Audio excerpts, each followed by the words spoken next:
HSC 25 শিক্ষার্থীদের একটা অংশ দাবি করছে পরীক্ষা পিছিয়ে নেওয়া উচিত, পরীক্ষা জুনে তারা দিতে চায় না। আবার কেউ বলছে পরীক্ষার নম্বর পরিবর্তন করে 50 নম্বরে বা কম নম্বরে পরীক্ষা নেওয়া উচিত। এই পয়েন্ট অফ ভিউতে শিক্ষা মন্ত্রণালয় কি বলবে বা এটাকে আসলে শিক্ষা মন্ত্রণালয় মানবে কিনা সে বিষয় নিয়ে কথা বলবে এই দাবিগুলোর পরিপ্রেক্ষিতে। এবং তোমাদেরকে উদাহরণস্বরূপ 24 নিয়ে আমরা একটা আলোচনা করবো যে 24-এ তোমার ওদের সাথে কি হয়েছিল। ওরা কিন্তু জেলে পর্যন্ত গিয়েছিল।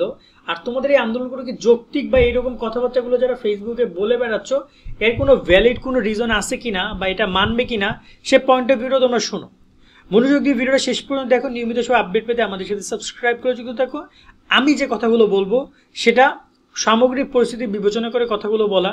রাজনৈতিক কারণে একটা প্রভাব বিস্তার দেশের মধ্যে বিভিন্ন সময় হয়, জনজীবনে প্রভাব পড়ে, যার কারণে আমরা বিভিন্ন সময় পরীক্ষা স্থগিত হওয়া, পরীক্ষা পিছিয়ে নেওয়া এই জিনিসগুলো দেখেছি। বন্যার কারণেও এই একই প্রবলেমগুলো আমাদের হয়েছে এবং আমরা পরীক্ষা পিছিয়ে নেওয়ার ঘটনা অনেক আছে আমাদের বাংলাদেশ শিক্ষা ব্যবস্থার মধ্যে। এবং বিশেষ করে গত বছর পরীক্ষা পিছিয়ে নিছে, তার আগের বছর পরীক্ষা পিছিয়ে নিছে বন্যার কারণে। এটা একটা ন্যাচারাল ব্যাপার হয়ে গেছে। যদি বন্যা হয়, রাজনৈতিক পরিস্থিতি হয়, ওটা এমনিতেই পিছিয়ে নিয়ে যাবে। কিন্তু এই জায়গায় যারা কিনা দাবি করছো যে তোমাদের প্রস্তুতি ভালোভাবে হয় নাই, তোমরা জুলাই আন্দোলনে ছিলা, ঠিকমতো ক্লাস হয় নাই, এটা ওটা এক্সেট্রার কারণে তোমাদের পরীক্ষা পিছিয়ে নেওয়া উচিত, এই পয়েন্ট অফ ভিউটা অনেকেই পক্ষ আছো, অনেকে বলছো হ্যাঁ পরীক্ষা পিছিয়ে নেওয়া উচিত, অনেকে আবার বিপক্ষ আছো। হয়তো আমার কথা শুনে আমাকে কেউ গালিগালাজও করতে পারো, বাট যেটা রিয়েলি ট্রু সেটা তোমাকে বলতে হবে, রিয়েলিটি তোমাকে বুঝতে হবে। এবং যারা কিনা নাম্বার কমিয়ে কথা বলছো যে নাম্বার কমিয়ে পরীক্ষা নেওয়া হোক, এই দুইটা পয়েন্ট একত্রে আমি কথা বলবো, আমি দুইটাকে আলাদা আলাদা করছি না। দুইটাই আমার কাছে দাবি, যে দাবিটা মনে হচ্ছে এটা সম্পূর্ণ অযৌক্তিক দাবি এবং শিক্ষা মন্ত্রণালয় এই দাবি কখনোই মানবে না, কখনোই মানবে না। কেন মানবে না মনোযোগ দিয়ে শুনো। কারণ তোমাদের পরীক্ষা হওয়ার কথা ছিল 2025-এর এপ্রিল মাসে, বুঝছো? ঈদের পরে তোমাদের পরীক্ষা হওয়ার কথা। জুলাই আন্দোলনের কারণে তোমাদের ক্লাস স্কুল বন্ধ থাকার কারণে, কলেজ বন্ধ থাকার কারণে সেই এপ্রিলের পরীক্ষা তারা এখন জুনে নিচ্ছে। অলরেডি প্রায় তারা 2 মাস 3 মাস পিছাইছে ওই আন্দোলনের কারণে। এখন পরীক্ষা পিছিয়ে না কোনো মানে হয় না। এইচএসসি 2025-এর জন্য বেস্ট ইংলিশ কোর্স নিয়ে আমরা কথা বলবো। মাত্র 450 টাকায় তুমি ইংরেজি ফার্স্ট পেপার সেকেন্ড পেপার দুইটা জিনিস হয়ে যাবে। যারা ইংরেজিতে প্লাস পাইতে চাও কিন্তু সময় কম, অল্প ক্লাসের মধ্যে ইংরেজি বিষয়টা কমপ্লিট করতে চাও, তাদের জন্য বেস্ট কোর্স এইটা। ফার্স্ট পেপারে সব ক্লিয়ার করা থাকবে, সেকেন্ড পেপারে সব কিছু ক্লিয়ার করা থাকবে, প্রায় 30টি ক্লাস, মাত্র 450 টাকা ক্লাসটা এটা। এবং এটা তোমাদের নাইট 24-এ তোমরা ইংলিশ বই তো পড়েছো, ইংলিশ এ প্লাস, সেই প্রকাশনী থেকে এই কোর্সটা পাবলিক করা হয়েছে। তোমরা যে তাদের নাম্বারও কল দিয়ে বিস্তারিত জেনে কোর্স ভর্তি হতে পারো। আমি ডিসক্রিপশনে তাদের সকল তথ্যগুলো দিয়ে রাখবো, যেখান থেকে যোগাযোগ করে তোমরা চাইলে কোর্সটা কিনতে পারবা। এবং তার সাথে ওই যে তোমরা বলতেছো যে নাম্বার মানবন্টন কমিয়ে পরীক্ষা নেওয়া, লাগলে জুনে নিক, কিন্তু নাম্বার তোমার এখন পরীক্ষা 15 দিন পর 20 দিন পর পরীক্ষা বা 1 মাস পর পরীক্ষা, এই মুহূর্তে এরকমের কোনো কিছুই যৌক্তিকতা নাই। তার সাথে তোমাদের সকল পরীক্ষার প্রস্তুতি নেওয়া হয়ে গেছে, এই মুহূর্তে কোনো আন্দোলনে কাজ হবে না। আন্দোলনের কথা বলেছে, এটা ভালো কথা মনে করেছে।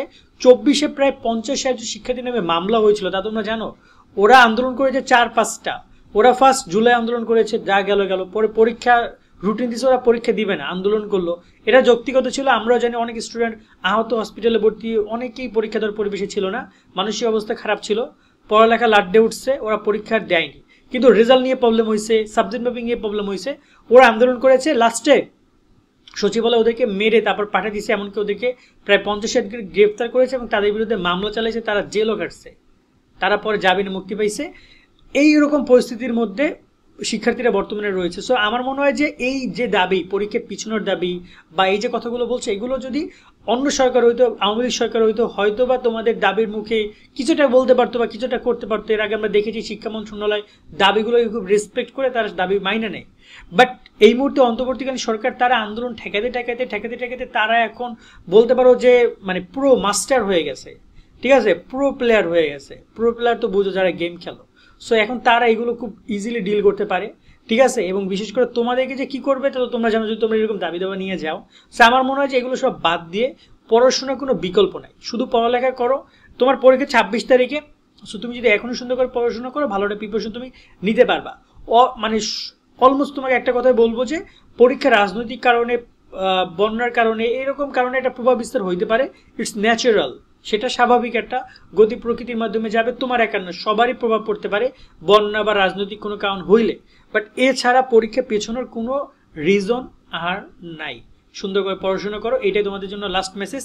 দেন যদি কোনো কিছু হয় সেটা তোমাদের কথা বলবো। বাট আমি আন্দোলনের, আমার মনে হয় যে 24, 23, 22, 21, 20 সবাই আন্দোলন করেছে। তোমরা আন্দোলন করো না, সুন্দর মতো পরীক্ষা দাও, কেমন? সকলে অনেক ভালো থাকবা। আল্লাহ হাফেজ।